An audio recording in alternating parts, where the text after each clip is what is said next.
The morning started off like any other, without a hint of the chaos to come. My alarm rang at 5, and as I began to rise, my wife gently pulled me back, her touch still as electrifying as it was 25 years ago.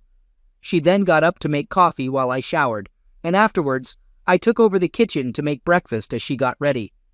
Over breakfast, we talked about what our day looked like, and she suggested having loaf and baked potatoes for dinner. I agreed, promising to pick up fresh French bread and maybe a pecan pie. "Pecan pie? You're going to spoil me," she said. "There's no one else I'd rather spoil," I replied. We shared a kiss and walked to the garage together, shared another kiss, and then went our separate ways to work. The drive in the morning went by without any issues. Then, around 11, my boss Harry called me into his office with urgent news. There was trouble in our St. Louis office. Baker had found Smithers with his wife, leading to Baker getting arrested and Smithers ending up in the hospital. With no one to manage the office, Harry needed me to fly out by 2:20 p.m. to take over. How long I'd stay depended on the severity of the situation between Baker and Smithers. It was unclear when either could return to work or how they could work together again, leaving Harry pondering which one to let go. I felt the matter was straightforward, blaming Smithers for the turmoil. Harry, however, mentioned he didn't have all the facts, only what the secretary had relayed over the phone. Harry suggested I might gather more details upon my arrival. I attempted to inform Diane of the sudden plans, but her secretary informed me she was occupied in a meeting. I promised to reconnect later and went home to pack. Finding Diane's car at home raised my curiosity, as she was supposed to be engaged in a meeting. Entering the house, I quickly realized the meeting wasn't as I had assumed based on her secretary's information. A path of clothing strewn from the couch to the stairs caught my eye, including men's garments. Near the stairs, I discovered men's pants with a wallet in the pocket. I inspected it, noting the name Stan North on the driver's license, pocketing the wallet. Further searching revealed a suit jacket draped over a chair, from which I extracted a checkbook and pocketed it as well. As I approached the upstairs bedroom, the noises I encountered confirmed what I had suspected. Upon entering, I found Diane and a man in a very intimate situation, with Diane actively engaging and expressing her pleasure. My presence seemed unnoticed until I nearly reached the closet, at which point the man, identified as Stanton North, finally saw me, halting abruptly. Diane, initially oblivious to my presence and immersed in the moment, pleaded for the continuation of their intimacy until she realized I was in the room. Her shock and desperation became apparent as she tried to disentangle herself from North. I announced nonchalantly that I was there to pack a bag from the closet, indicating that I intended to leave them to their privacy as soon as I had gathered my things. This attempt to maintain a semblance of normalcy did little to alleviate the sudden tension and awkwardness that filled the room following my unexpected arrival. With my back turned to them, I continued packing my suitcase with socks and underwear from the dresser. I could overhear Diane insisting that the man disengage from her and his acknowledgement of the chaotic situation. As I went to retrieve a garment bag from the closet, I noticed the man, North, making his exit from the bedroom, while Diane frantically searched for something to cover herself. She attempted to engage me, questioning my actions and packing, and tried to dismiss the situation as a misunderstanding, offering explanations. Her words continued as I heard the front door close behind North, leaving me to ponder his departure, especially since Diane's car was the only one outside, indicating he had arrived with her. Throughout this, I chose not to engage with Diane, ignoring her attempts to communicate and her pleas for a chance to explain the situation. After informing them not to halt their actions on my account, I didn't utter another word as I exited the front door and made my way to my car. Diane tried to stop me, pleading for a moment to talk, but I didn't respond to her calls. Opening my car door, I scanned the surroundings for any sign of Stanton North, but found none, contemplating if he might be hiding, perhaps planning to return once he saw me leave. Diane nearly reached my car, running down the walkway in an attempt to catch me before I drove off, but I pulled away just as she was about to grasp the passenger side door handle. The drive to the airport was a blur, with my mind far from the task of driving, caught up in the turmoil of what had transpired. I questioned how and why such a betrayal could happen, especially when I had been so certain of the solidity of my relationship with Diane. Reflecting on our life together, I found no hint or warning sign that could have prepared me for the shocking discovery. The betrayal felt even more profound considering the normalcy of our morning, leaving me to grapple with the stark contrast of her actions later in the day. Diane and I first crossed paths following my father's job promotion, which necessitated our family's relocation over 1,500 miles away. This transition was particularly challenging for me, pulling me away from familiar faces and places to a school where I felt utterly isolated. During a particularly lonely lunchtime seated by myself in the school cafeteria, my solitude was interrupted by the most captivating girl I'd ever seen. Approaching me, she initiated conversation, identifying me as another new student, and introduced herself as Diane, extending her hand in greeting. It took me a moment to register her gesture before I responded, introducing myself in turn. Our conversation then unfolded over the remainder of the lunch period, where she inquired about my origins, and we spent the time acquainting ourselves with each other's stories, marking the beginning of our connection. She had joined me at my table because she had known what I was going through, because the same thing had happened to her the previous year. By the time the bell rang, we had made a date for her to show me around the town. Within 6 weeks, we were going steady, and like all typical teenagers, we were making out like Matt. Being a guy with raging hormones, I naturally tried to get Diane to go all the way, but she wouldn't do it. She was determined to honor her promise to her mother to go to her marriage better version.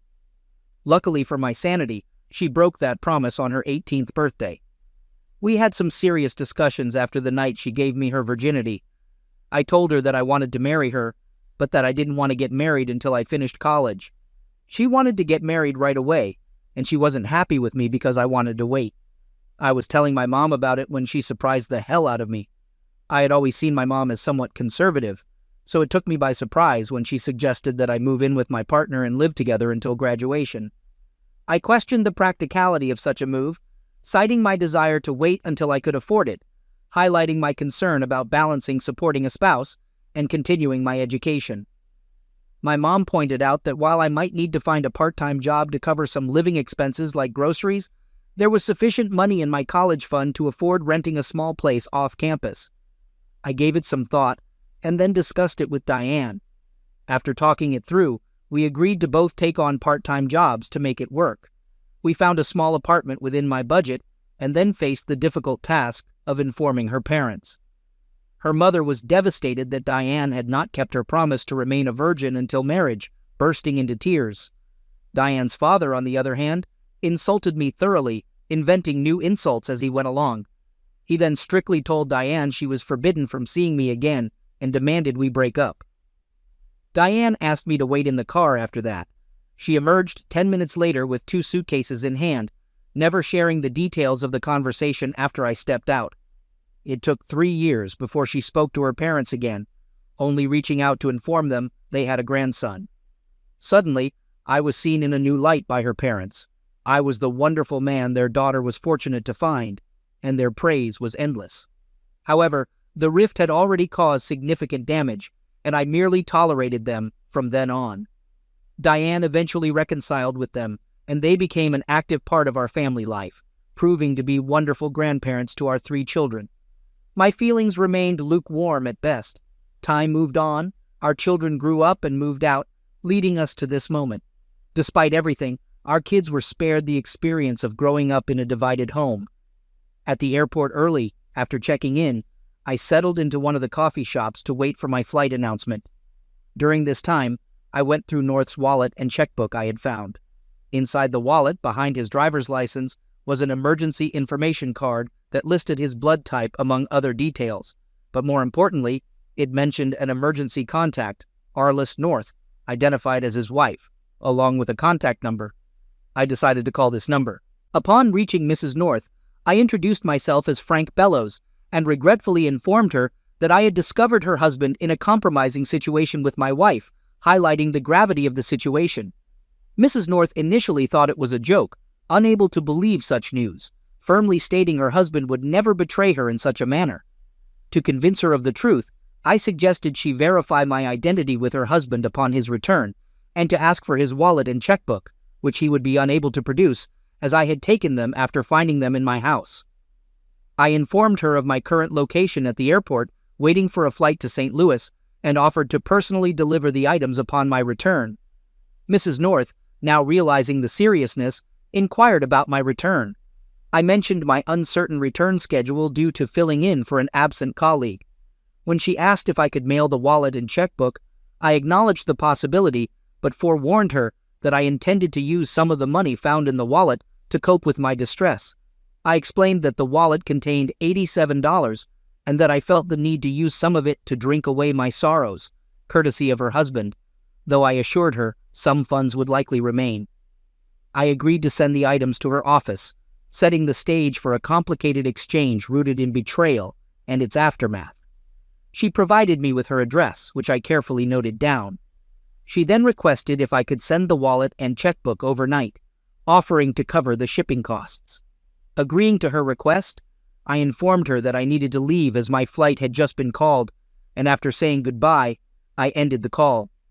My initial plan had been to abandon North's wallet and credit cards in a bathroom counter, hoping they would be found and misused, but contacting his wife altered my course. I hoped this action would lead to significant consequences for him. From the moment I left the house, my cell phone had been incessantly ringing, with each call from Diane, which I consistently ignored. As I exited the coffee shop, my phone rang once again. Expecting another call from Diane, I was surprised to find it was from my office this time. I returned the call and spoke to Harry. Harry advised me to get in touch with home, relaying that Diane had contacted him in a panic due to her inability to reach me. I explained to Harry that I was deliberately not answering Diane's calls. I disclosed the reason was my discovery of her in a compromising situation at home, which she shouldn't have been in. I mentioned I would consider speaking with her upon my return, hoping to be in a calmer state by then to avoid any extreme reactions. Harry suggested making it easier on myself by instructing the receptionist at work not to forward Diane's calls to me, a measure meant to further distance myself from the immediate turmoil. Right after making sure everything at the office was in tip-top shape and there were no fires to put out, I made a beeline for the post office to mail Mrs. North her husband's wallet and checkbook. I threw in a note with my contact details, just in case she needed to get in touch with any questions. Once that was squared away, I got on the phone with the cops to see where they were holding Baker and if I could drop by for a visit.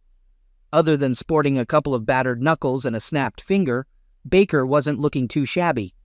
He hadn't been in front of a judge for bail yet, because the big shots were waiting to hear from the hospital about how roughed up Smithers was, to figure out what charges to slam him with. I filled him in on Harry's worries and pressed him for his side of the story. It was a tale as old as time. He had swung by his place over lunch to grab something he'd left behind that morning, only to catch Smithers in the act with his wife, taking advantage of his own lunch break in a very different way. In the midst of giving Smithers a thorough thrashing, Baker's wife was dialing 911, claiming her husband had lost it, and she was scared for her life. The police rolled in, Smithers ended up in the hospital, and Baker landed in jail. I went to the hospital to visit Smithers. He had a broken nose, 2 broken ribs, 2 cracked ribs, and they took out his right testicle. He told me, "I didn't mean to hurt anyone. The witch provoked me, so I reacted. I'm single and enjoy Zex like any other guy. If anyone's to blame, it's Baker. If he handled the situation with the witch properly, she wouldn't have come after me." I didn't sympathize with him.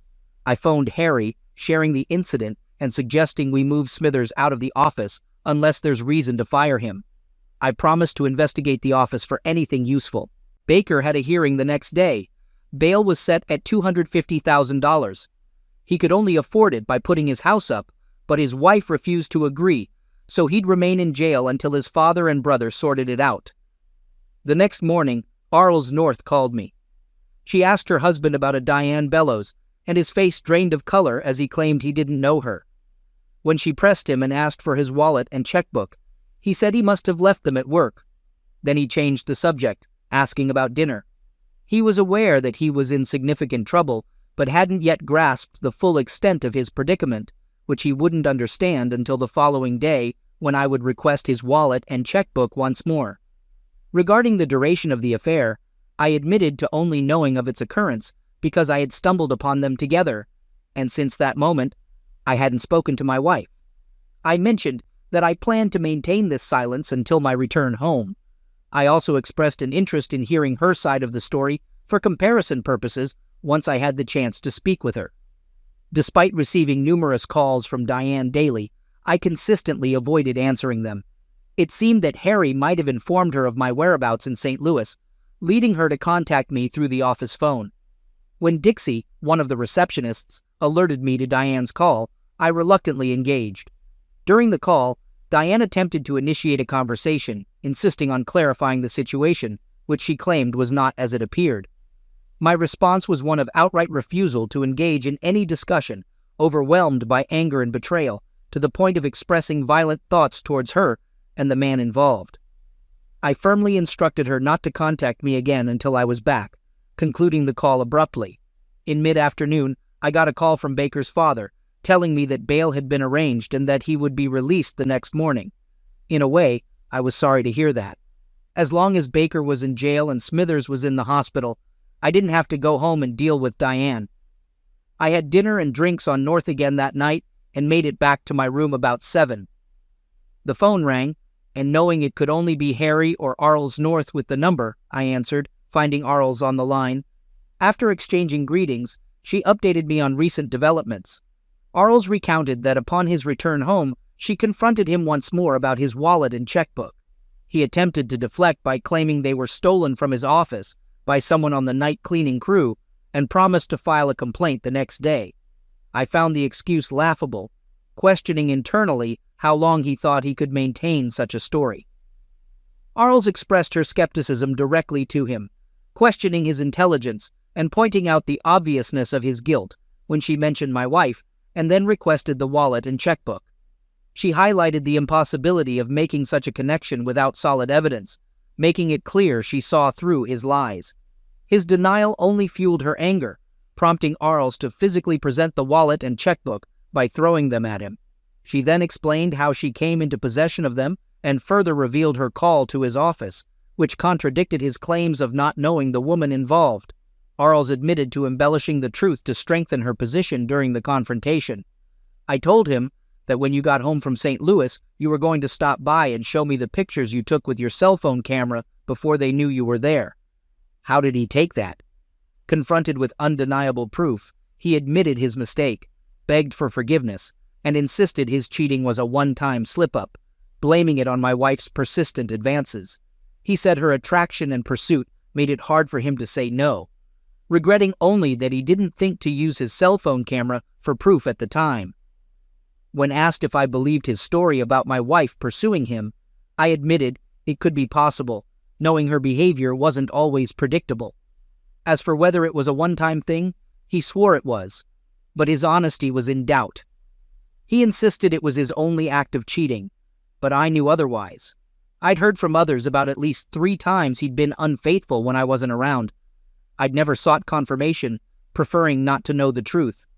When questioned about why I'd even consider my wife chasing him, he explained that his looks had attracted attention before, implying some women might want to verify rumors. Until then, I would have defended my wife's loyalty without question, but seeing her with him changed everything. As our conversation ended, we agreed to share any new information, especially my wife's explanation when I talked to her later. At 11 the next morning, Ray Baker phoned me to say he'd been released from jail on bail. He needed the day and the next to sort out his personal matters. His wife had a restraining order against him, so he had to find a new place to stay and arrange with the court to enter his house for his belongings. He planned to return on Thursday. I updated Harry on the situation and informed him that I discovered Smithers had been manipulating his expense reports, possibly giving us cause to let him go. I mentioned I'd likely fly home Thursday evening, taking Friday off for personal matters, and would see him Monday.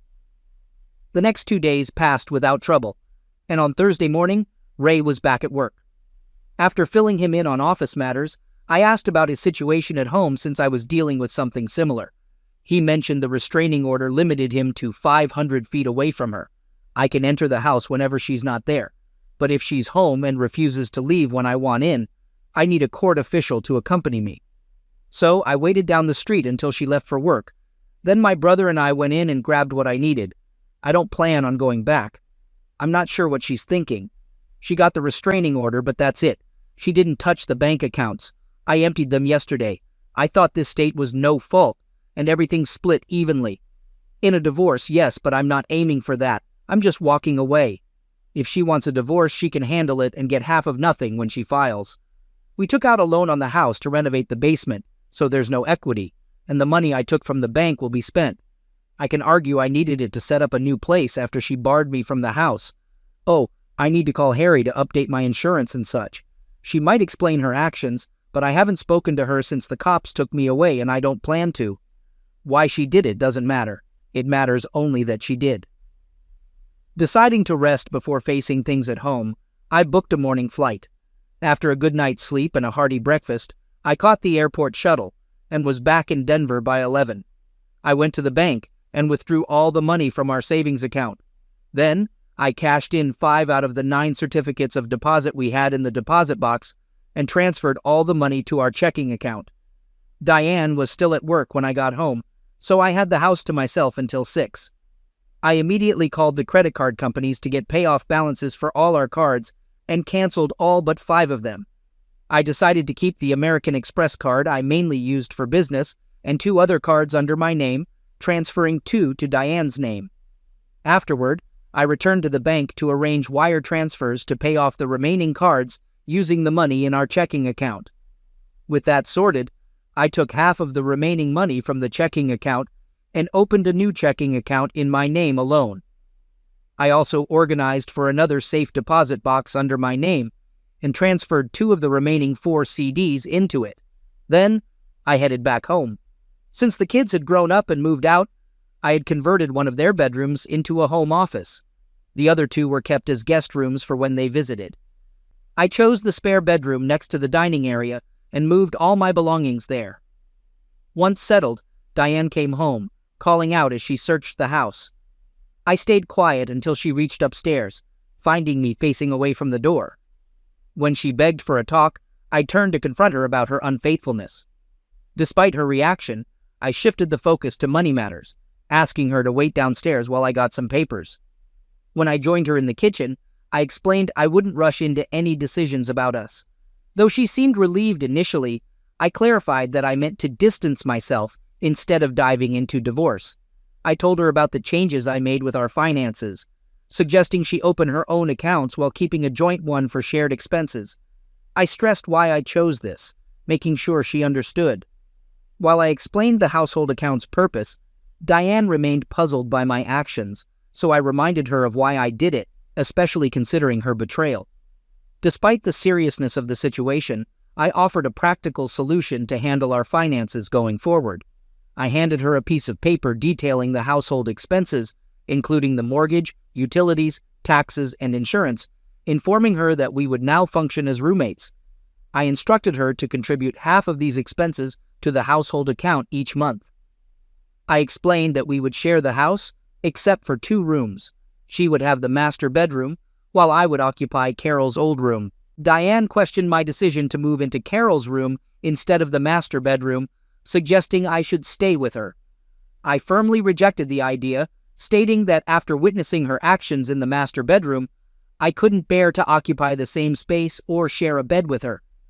She attempted to downplay the situation, claiming there was more to it than I assumed. However, I remained steadfast in my belief that I had witnessed her engaging in infidelity with another man in our home and on our bed. Okay, Frank, but let me explain. It was just sex, nothing more. There was no love or affection, just curiosity. I love you, Frank. I always have, always will. My feelings for Stan were just lust, plain and simple. It was a one-time thing out of curiosity. If you hadn't come home, you wouldn't have known, and it wouldn't have happened again, she explained. But that's the issue, Diane. I did come home, and I do know, and it changes everything. You cheated on me, which means I can't trust you. If I can't trust you, then everything you say is under scrutiny. You say you love me. Can you love me and betray me? Can you love me and disrespect me by bringing another man into our home and sharing our bed? What kind of love and respect is that, giving me another man's leftovers? No, Diane, I can't trust you anymore. You say it was a one-time thing, but I have to question it. Even if it was true, you still betrayed me. You broke our vows, and for what? To satisfy your curiosity? What could possibly be worth risking our marriage for? I responded. She glanced away as she spoke. His size. Can you believe it? His size? Why on earth was I curious about that? Some of the girls at the office had dated him, and they couldn't stop talking about how big he was and how satisfying it felt. I heard their stories, but I didn't really think much of it until he started showing interest in me. Even then, it took me a while to start thinking about it. So, he was trying to seduce you? I asked. I suppose so, but I didn't pay much attention at first. But I enjoyed the attention. Who wouldn't want to feel attractive? At my age, having a man 10 years younger than me pay attention was a huge boost to my confidence. I had lunch with him a few times and danced with him at office gatherings. It was when we danced that I started to think about the stories I'd heard. I felt him pressed against me, and he did seem rather large. The more I thought about it, the more curious I became. I was a virgin when I met you, and you're the only man I've been with. I started wondering what it would be like with another man, especially one rumored to be so well endowed. You say all the other girls talked about Stan's size and abilities in bed? How many other girls? I asked. 7, she answered. 7 of them? Stan had sex with 7 of them? I queried. They said he did. 7 of them in your office alone. That would seem to show that Stan was pretty promiscuous. Did you ever stop to think that a guy who was screwing anything that moved might pick up a disease or two somewhere along the line? I remarked. Oh, come on, Frank. If that were the case, he would have given it to the girls he made love to. And you can believe that if he did, it would be broadcast all over the office in minutes, she argued. You can have it and not know it, Diane. In some cases, you can have it for months before you show signs. If I were you, I'd go and get myself tested, I suggested. The important thing, Frank, is that Stan meant nothing to me. There was no love involved, and I can't say that there was even much like, she explained. That's not what it sounded like when I walked into the room. You know I like sex, Frank, and you know how vocal I get when I make love to you, she retorted. So I made some noise. It was because I was in the middle of having sex, and not because I had any special feelings for Stan. It was a mistake, Frank, a major mistake, and I'm sorry as hell that I slipped up, and I can promise you that it will never happen again. I love you, Frank, and you know that I do. You can't throw away 25 good years because of one mistake, she pleaded. I'm not throwing anything away, Diane. You were the one who threw it away when you brought another man into my house and took him on my bed, I replied, as I got up and left the kitchen. I went back upstairs to the den and lost myself in some paperwork. I'm a fairly light sleeper, and that night, about an hour after I went to bed, the noise of the bedroom door opening woke me up. Diane entered the room quietly and closed the door softly behind her. Since it was summer, I slept without clothes, lying atop the blankets. She leaned over me, trying to kiss me. Diane had always had a way of melting me with her touch, and it seemed she was trying to do it again to win back my favor. She was completely taken aback when I pushed her away. Just leave me be, Diane. I have no interest in being someone's second choice. She got off the bed and left the room in tears. About 20 minutes later, I drifted off to sleep. Undisturbed for the rest of the night, Diane greeted me with a good morning while she was in the kitchen preparing coffee as I came downstairs after my shower. I responded with a non-committal grunt and avoided further interaction until the coffee was ready. I filled my travel mug and left for work without further acknowledgement. Later in the morning, around 10, I called Arles North to update her on the situation. I informed her about Diane's revelation regarding the number of women involved with her husband, describing him as the office Romeo. Arles inquired if I believed Diane's account. I admitted that prior to discovering her infidelity, I would have been inclined to trust her, but now I questioned her motives. I expressed uncertainty about whether her story was genuine or simply an attempt to justify her actions. Regarding my plans, I stated that while the marriage was effectively over, I wasn't inclined to initiate divorce proceedings. Instead, I intended to cohabit with Diane as roommates, avoiding financial ruin over her infidelity. Arles mentioned she was still contemplating her own course of action, and suggested we keep in touch and arrange to meet for lunch. We bid each other luck before ending the call. For the following week, I made sure to leave before Diane woke up, and I kept myself occupied until late in the day to avoid going home. Diane would be awake when I returned, but I paid her no attention.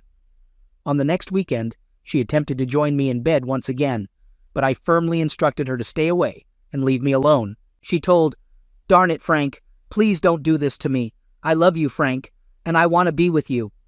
I answered, "I don't want you, Diane. You've been damaged." She pleaded, "Oh my God, Frank, it was only once. I haven't even spoken to him since he left the house. It was a lapse in judgment, Frank. Please give me another chance. I know it was wrong, and I'm truly sorry. I promise it won't happen again." I responded, "The issue, Diane, is that I can't be certain it was only once. He could have been your third or fourth lover, or even your 10th. You might still be seeing him during your lunch breaks at a motel. When I caught you with him, you shattered my trust, Diane, and I can't trust you to tell me the truth anymore." She begged, "Please, Frank, there must be a way for us to fix this. I'll do anything, Frank, anything at all." I declined. "Sorry, Diane, but there's no chance of us reconciling because I don't want to. Seeing you with North, with your legs wrapped around him and begging him, killed all the feelings I had for you. But look at it positively. You're free to explore your desires now. Just not in this house. This place is neutral ground. Take your men elsewhere, and I won't bring my women here." She questioned, "Your women?" I explained, "I have no intention of giving up my bed life. I'm not a bad-looking guy, and I've had plenty of opportunities to fool around. But I never did because I promised during our wedding that I'd be faithful to you. You made the same vows, but you broke them. When you broke yours, you released me from mine.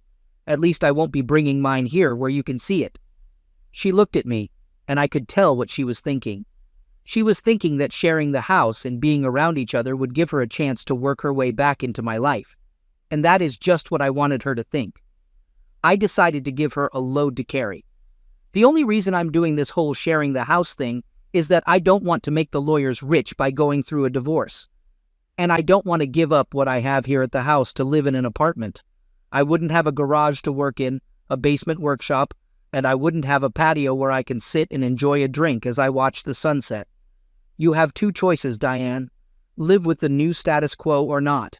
If you choose not to, then you can either move out or take over the house payments and expenses, and I'll move out. You say that you really do love me, so here is your chance to prove it. You can accept home sharing, or you can take the house and cost me my garage, my workshop, and my patio just like you cost me my wife. Your choice. There is no chance? She asked. I don't see how there could be, Diane. She was silent for a few moments, and then she opened her mouth and drove the final nail into her coffin. What are you going to do with the pictures, Frank? The pictures? The ones you took with your cell phone camera? She inquired. She hadn't spoken to North since he fled the house. So, how did she learn about the cell phone pictures?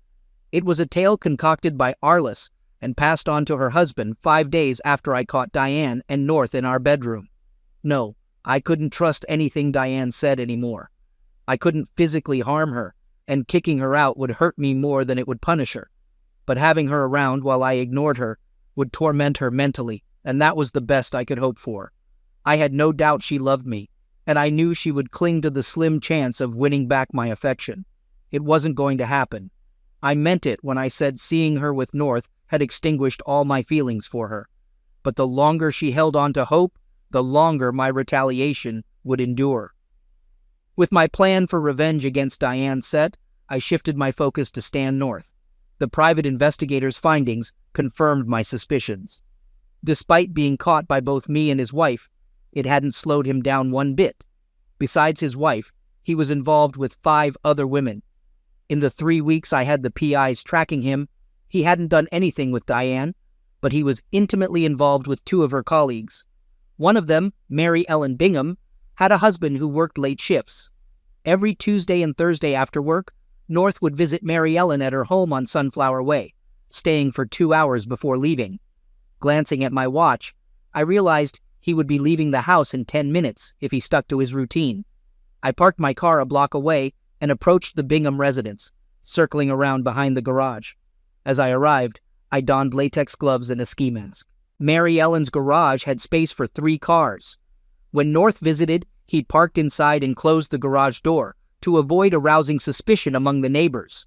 We wouldn't want Mary Ellen's husband finding out, would we? Using a pry bar, I forced the lock on the back door of the garage. I waited as the connecting door to the house opened and North stepped out. Mary Ellen stood without a cloth in the doorway, watching North walk to his car. The taser's 50,000 volts had him wriggling on the garage floor. Before Mary Ellen could scream, I spoke in a disguised voice. "Make a sound or call the cops and your husband will discover everything. It's best you go back inside and act like nothing's happening out here. I won't kill him, but he'll learn a lesson from another betrayed husband." She leapt back and shut the door. Mary Ellen recognized me from the company events Diane took me to, but I relied on the ski mask and my altered voice to conceal my identity from her. I couldn't risk her calling the cops, so I needed to act fast. I pulled North's pants off of him, and believe me when I tell you that pulling pants off of a guy in convulsions isn't easy. Once I had his pants off, I took my revenge. Proud of his package, was he? Well, his package was going to pay. I took the fully charged cattle prod and touched it to his Johnson as many times as I could until it was fully discharged. I kicked him twice in the ribs for the hell of it, and then I took his wallet and checkbook and got the hell out of there. I heard no sirens, so maybe Mary Ellen didn't call the cops. As I drove away, I thought about what I had just done. I had no idea how much damage, if any, the cattle prod would cause, or whether there would be any lasting effects. But I can honestly say that I enjoyed every one of North's screams when a cattle prod charge flashed through his Johnson. I never did hear how Mary Ellen made out on the deal. Was she able to get North out of there and keep her husband in the dark? Or did she have to call for medical attention for North and explain an ambulance at the house to her hubby? Still wearing the latex gloves, I put the wallet and checkbook in a package I had already prepared and sent it to Arles at her office. There was no note enclosed, and I would deny I knew anything about it. But when her hubby came home hurting and then his wallet showed up in the mail, she would think she knew who had done it. About 3 weeks after my encounter with North, I got a call from Arles. She asked if I was free for lunch. I replied that I hadn't made any plans and asked why. Arles suggested we meet face-to-face and proposed noon at the Lido. She joked that she'd be the redhead nervously scanning every guy who entered to find me. I agreed to the plan.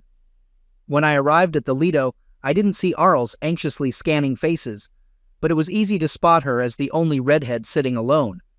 I approached her table and greeted her as Mrs. North. She corrected me, saying it's Arles, not Mrs. North, a term I hadn't used since our initial phone call. Taking a seat across from her, I inquired about the reason for our lunch meeting. Arles expressed her desire to get a good look at the man who she felt was messing up her life.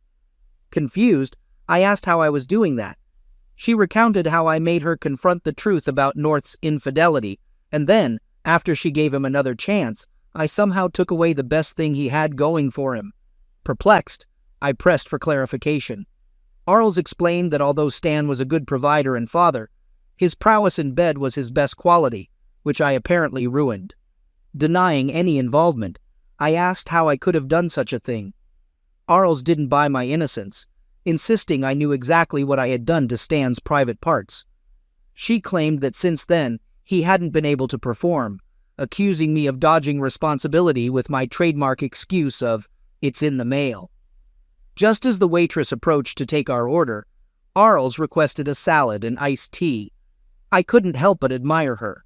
She was stunning, and it seemed like her husband was missing out. Arles proved to be not only beautiful but also sharp. After Arles placed her order, she turned to me and asked, "Well?" I feigned innocence. "Well, what?" "Do I pass?" she inquired, catching me off guard. I stumbled with my words. "What are you talking about now?" She didn't let me off easy. "What?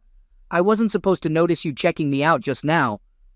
Caught in the act, I could only manage a goofy smile and replied, "Who? Me?"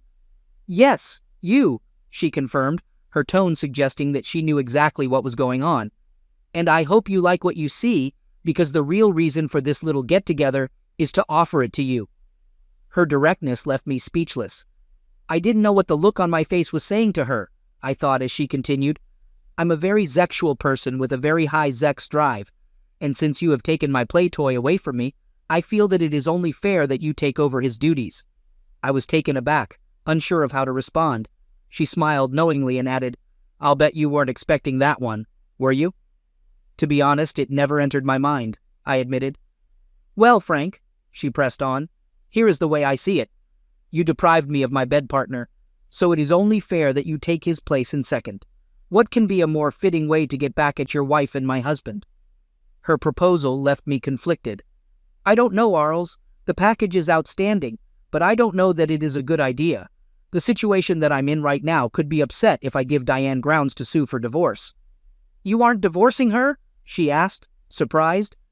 I explained my plan, and Arles laughed. "You're evil, aren't you? But not to worry. I don't intend to broadcast it. If Stan never gets the use of his equipment back, I'll divorce him. And I don't want him to have grounds to countersue either." "You are serious about this?" I inquired, still hesitant. "You betcha," she affirmed with a nod. "And that's how my affair with Arliss North began.